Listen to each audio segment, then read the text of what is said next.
যীশুখ্রিস্টের জন্মদিন বা বড়দিন খ্রিস্টান ধর্মাবলম্বীদের প্রধান ধর্মীয় উৎসব। বাইবেলের বর্ণনা অনুযায়ী প্রায় 2000 বছর আগে বর্তমান ফিলিস্তিনের বেথলেহেম শহরের একটি গোয়ালঘরে কুমারী মাতা মেরির কোলে যিশু জন্মগ্রহণ করেন।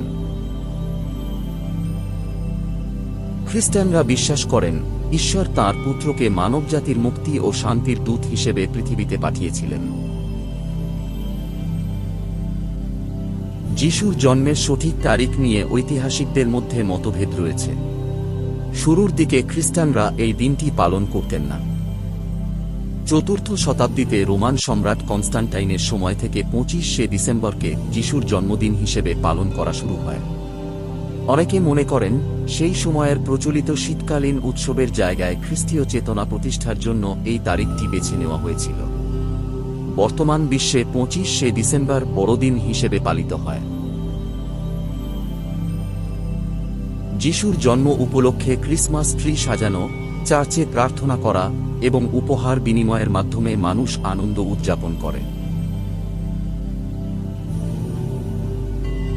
এই দিনটির মূল শিক্ষা হল মানুষের প্রতি ভালোবাসা, ক্ষমা এবং শান্তি প্রচার করা। খ্রিস্টান ধর্মাবলম্বীদের জানাই পদচিহ্ন পরিবারের পক্ষ থেকে বড়দিনের আন্তরিক শুভেচ্ছা।